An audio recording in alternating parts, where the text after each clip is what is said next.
Hello guys! Magandang hapon sa inyong lahat. I am Chirugas from Masagari Channel, a faith healer, also a tarot reader. So, ngayong hapon na to. So guys, talakayin natin, no?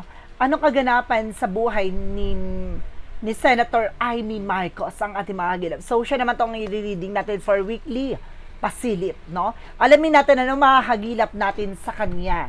At to, anong advices and messages ang ating mahagilap?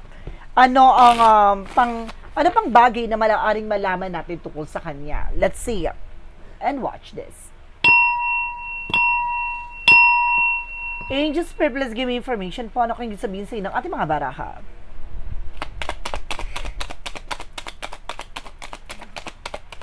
So there's a chariot card. Now there's something a chariot. Now there's something an action and movement. Now may mga bagay dito na unti-unti nang magbabago, na magkakaroon ng development and changes, no? Sa situations niya. At the same time, there is a Knight of Wands for slow and steady, na para utay-utay, hinay-hinay. Ibig sabihin dito, nananatiling kalmado.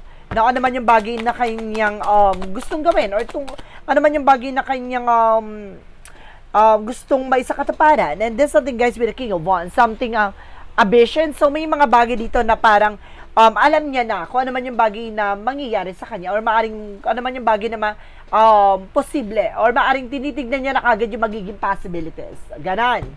Kumbaga may mga bagay siyang parang nasisilayan, no? Ano man yung bagay na posibilidad.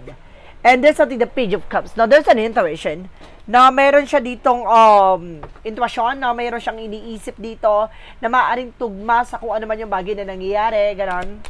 Let's see. At the same time, there's something with the Two of Swords. So, there's something in indecisions. So, may mga bagay dito na parang nahihirapan din siya mag-decide. So, may mga bagay dito na parang nahihirapan siya mag-decision sa ginagawa niya. No, or may mga bagay siya na gustong gawin pero hindi siya makapag-decide ng proper. And there's something, guys, with the Empress card for something a river na maaring dito ay maaring kailangan niya at talagaan mahalin ang sarili niya. Now, let's see what is the Chariot card. Now, there's a Seven of Wands. Now, kumbaga, there's something an action and movement na parang alam niya, sa bawat kilos galaw niya, alam niyang protektado siya. Now, alam niyang may pumoprotekta sa kanya. Let's see what is the Nine of Wands. Or maaaring protected siya, ganon. And there's a Strength card with a confidence. So, ngayon, para sinasabi dito, malakas ang loob niya, matapang siya. No? Kumbaga, alam niya yung bawat kilos at galaw niya. No, ganon. There's something, guys, with Ace of Wands. So, magkakaroon siya ng bagong project, proyekto, plano. No, maaring alam niya kung ano man yung bagay na kikahihitnan ng kanyang mga plano. And of course, there's something, guys, with the King of Swords. Oh my goodness. There's a King of Swords, something to stop the pattern. Puputulin niya na yung mga bagay na alam niyang hindi nakakatulong. No, ibig sabihin dito, malayo pa lang, kumbaga tinutuldo ka niya na o pinuputol niya na. No, ano man yung connection niya sa mga bagay na alam niyang hindi magsiserve sa kanya. Now, let's see. Kumbaga alam niya na eh. Kumbaga may mga bagay siya dito na parang alam niya na wala siyang mapapala, wala siyang makukuha. Kumbaga pinuputol niya na kagad yung connection. And that's what the Eight of Cups. No, sinasabi dito, nahihirapan siyang makawala sa situation. No, there's something, guys, na nagkakaroon siya ng indecision, parang nahihirapan siyang parang umalis, no? There's something abandonment o iwan, no? Or kumbaga just move on. Ganon, nahihirapan siya mag-move on.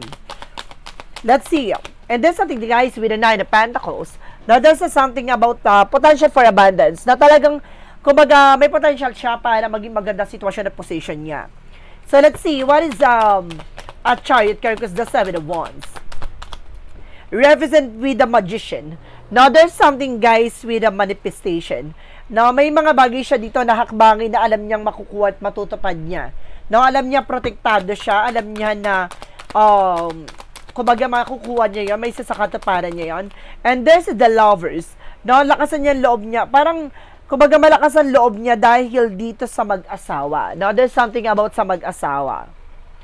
Now, there's something the Lovers. Let's see what is additional messages. And of course, there's something the Ace of Pentacles. So, there's something a big shot, a big money coming in. So, may mga plano siya about dito sa malaking opportunities or malaking pera. Let's see additional messages. So, there's something that you Pentacle for collaborations, no? Kumbaga sinasabi dito, puputulin niya yung connection niya sa mga bagay na alam niyang wala siyang mapapala. Wala siyang, alam niyang hindi makakatulong, hindi magsiserve sa kanya. And then something, the Four of Swords. No, ibig sabihin dito with the Four of Swords, so parang pinapakita dito na nahihirapan siya mag-decide, nahihirapan siya makawalaan kasi nahihirapan din siya makatulog dito, no? Parang nahihirapan siyang makawala sa sitwasyon, parang maiipit siya. No, merong part dito na parang maiipit siya. Let's see what is Empress card across the Nine of Pentacles. Represent with the Knight of Swords. See, sabi ko na nga ba maiipit siya eh. Sabi ko na nga ba maiipit siya eh. No, kumbaga mayroon ditong tungkol about sa babae na may related about sa pera, no? Maring maiipit siya dito. Let's see what is additional messages for the outcome. So there's something guys with the Queen of Cups. Now there's something, matalino siya pagdating sa sitwasyon na to, pero hindi niya namalaya na maiipit pala siya. No, alam niya yung kahihinatnan, pero hindi niya in-expect na there's something na may something twist or something na parang kahit na alam niya yung kahihinatnan, hindi pa rin siya makakalusot sa eksena. And there's something guys with a Hierophant. Now there's something with something in education, or there's something religious factor, o may kinalaman about sa mga religious, no, sa mag-asawa. Ama to, may tungkol dito guys. Now let's see what is additional messages. And of course, there's something with the Six of Swords, there's a transition. No? Sinasabi dito na meron ditong lalaki ha. May nasasense ako na lalaki dito na may kinalaman about sa trouble. No? Sa trouble na may tungkol sa pera. No? May about that. So, unti-unti rin daw magbabago yung sitwasyon. And of course, yung kalagayan. And there's an Ace of Cups, no? Parang I feel something na nakikita ko dito na parang kumbaga there's something inget, no? Parang meron siyang bagay na puputulin yung connection dahil alam niya na hindi mag-serve sa kanya. Na parang bagay na alam niya na parang may something na inget eh, may inget. May nainggit ako na sense dito. What is additional messages? So there's a Six of Wands. So there's a victory. So bagay na mapagtatagumpayan. No, maaring malalaman dito kung bakit siya may ipit sa sitwasyon. Let's see what is additional messages. With the Empress card and the Nine of Pentacles, and of course the Knight of Swords, represent with the Queen of Pentacles. No, there's something protect your power, protect your energy, being intelligent, how to protect it. So ibig sabihin dito, no, kumbaga may bagay siyang pinoproteksyonan, no, tungkol sa information, so documents man to or information, may bagay siyang pinoproteksyonan. So let's see, additional messages pa tayo about dito sa tao na to, no. Ano pang hidden agenda or ano pa yung mga bagay na makikita natin sa kanya? And there's an Ace of Swords, something a breakthrough, so mental clarity. There's a the Moon card, maaari may bagay na magliliwanag. No, there's a the Moon card for revelation. No, may bagay din na marireveal dito. No, may matutuklasan na about from this Emperor na tungkol dito sa isang mataas na tao, no? Na meron about sa Six of Pentacles, na about sa binayaran, na something like that. No, parang may nag-abot, no, sa kanya. No, parang may nagbigay sa kanya. There's something an Emperor, something a boss. Oh my God. Oh my God, parang related to sa dating president. May revelation na malalaman na konektado siya sa dating sa presidente, no? Let's see. And there's a Five of Cups. No? Madi-disappoint siya dito, parang magsisisi siya dito, magkakaroon siya ng regret. No, with the Sun card, kasi lalabas ang katotohanan. So, I feel something na konektado siya sa dating presidente. No? Dating presidente na si Rodrigo Duterte. No? Konektado siya dito. So, ibig sabihin dito, mayroong revelasyon na malalaman na konektado siya doon. So, let's see. Additional messages patungkol sa kanya. And there's a Ten of Cups. Now, this is something on family. Now, there's a family in the Hermit card. Now, bagay na mayroong, oh my God. Ibig sabihin dito, may tungkol sa pamilya na malalaman, malalantad, na may inggit. Oh my God, may inggit siya sa mga kapatid niya. Ay, kaya pala ganon. No, kaya pala hindi ganon yung parang pakikitungo niya sa kapatid niya. Kasi parang dahil sa inggit. The answer. The Hermit card, something spiritual awakening. Bagay na mamumulat about sa family related. No, there's something the Hermit card, the answer is here. So, para magbibigay kasagutan na may malalantad tungkol sa pamilya na dahil sa matagal ng issue, no, merong bagay na kinagalitan or parang masakit na parang katotohanan na matagal nang binibitbit or parang may insecure talaga. So, ibig sabihin may guilt and insecure. Kaya siya mayroong hidden agenda dito. Oh. Let's see additional messages pa tayo sa kanya. Oh my God. Let's see additional messages. And there's an 8 of Wands. So there's something communications. And the 6, 7 of Pentacles with the harvest time. And the 10 of Wands, something burden. So meron ditong bagay na may ipit siya din. Na may ipit siya dito dahil may impormasyon na maaring malantad sa kanya. No? At matagal na tong bagay na dapat na ilabas. No? Maaring ito yung bagay na ma-harvest niya. No? Aanihin niya to. And there's the Hangman. Maiipit nga siya. With the Hangman, something stuck. Maiipit siya dito. No? Dahil sa impormasyon na malalaman tungkol sa kanya, maiipit siya. No? May connection siya sa dating administrasyon. No? May konektado siya doon. So, let's see. Additional messages tayo with an angel spirit with the synchronicities. And there's a community. O, di ba mayroong sila tinatawag na community, meron silang dalawa ng parang connection, dalawa nung, di ba, nung, sino ba yan? Si Vice President Sara Duterte. There's something connections, no? And there's a community, no? Parang meron silang partnership like that. And there's a retreat. No, parang dito ay maaring there's a disconnect from the world. Parang parang mangingibang bansa o alis muna ng bansa. Na maaring may balak silang umalis.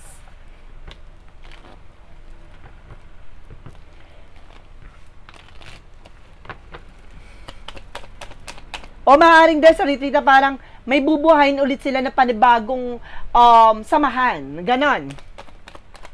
And there's an assistant with the spirit guides. Now, may mga spirit guides dito na napapaloob. It means, no, about sa family. Oh my God. Alam mo, guys, no, kahit na ganun yung nangyari, alam mo, nakikita ko nandito yung tatay niya na si Ferdinand Edralin Marcos Sr. na parang related dito with the family. Parang pinapakita dito na nasa paligid lang siya ni Aimee Marcos. Na parang naliligaw ng landas to si Aimee Marcos. Na parang nandito ang kanyang ama na maaaring binibigyan siya ng impormasyon. Oh my God, hindi siya pinapatulog. I feel. Hindi siya pinapatulog. Let's see what is additional messages tayo with the Monsology.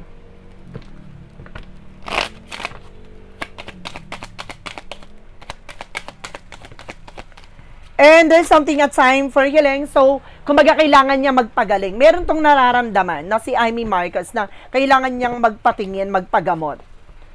Now, let's see what is the clarifying for, oh my God, at time for healing. Parang, oh my God, bigla ko nasensa, biglang merong bagay na matagal niyang dinibdib or kinimkim na galit at inggit na kailangan ng panahon na para hilumin. May sama ng loob. What is the clarifying for a life situation? And that's a wish granted. Meron siya ditong gustong hilingin na maaaring ibigay sa kanya. No? Maaaring ipagkaloob sa kanya dito. Na ano man yung bagay na gusto niyang mangyari, ano man yung bagay na gusto niya makuha, no? Meron siyang bagay na ibibigay sa kanya. Hindi man eksakto dun sa hiniling niya. Now, let's see what is the shadow work of and what. Ooh, spicy, napakalalim ha. Ano ba yung niya? There's an authentic self. No, kailangan niya maging totoo sa sarili niya. No? And of course, at the same time, there's something openness and receptivity, unwilling to consider others' perspective to or entertain new ideas, be more open. Kailangan niyang, kumbaga, tumanggap ng mga advices. No, ibig sabihin itong tao na to hindi siya tumatanggap ng mga information, no? Parang ayaw niyang masasapawan. Parang ayaw niya na natatalo, no, sa mga mga pag-uusap, ganon. Kumbaga gusto niya laging siyang mas mataas doon, ganon. And there's a what lies beneath the future. Ano yung bagay na nakatago dito? And there is something a copycat. No, parang may bagay dito na parang kinokopya. Na parang there's a copycat. Na pinaka-hidden agenda dito parang gustong gayahin. No, there's a bad choices. Mali siya ng pinili. No? May mali siyang pinili dito, guys. Na kailangan niyang pag-isipan. May mali siyang desisyon. One more card, please. For what lies beneath the future pa. One more card, please. And there's something yung putting a show. No, parang ilalagay niya yung sarili niya dito, no, sa hindi magandang sitwasyon, no? Parang I feel something na parang malalantad, no? There's a putting a show na parang siya yung magiging parang yung mukha ng kwento or something like that. Parang siya yung pinaka magiging bida sa kwento. Parang ganon. So, this reading, guys, is something a special weekly pasilip, no? This is something a weekly pasilip sa ating senator na si Amy Marcos. So, guys, this is something kumbaga, gabay lamang, ha? This is something entertainment purposes, no? Itong mga nabasa natin ay pawang gabay lamang po, no? So, guys, this is something weekly gabay. So, maraming salamat po. Don't forget to like and subscribe my channel and hit notification bell for more videos updates. Maraming salamat po. Sa mga walang sawang pag-support sa aking channel, lalo-lalo na ang hindi skip ng ads, saway pagpalain kayo ng Just Make Kapal. And of course, guys, no, sa susunod, meron pa tayong weekly pasilip tungkol sa kanya. Then, of course, comment kayo dyan kung anong gusto nyong itanong tungkol dito sa reading niya. So, maraming salamat po and see you the next video. Bye-bye and babush!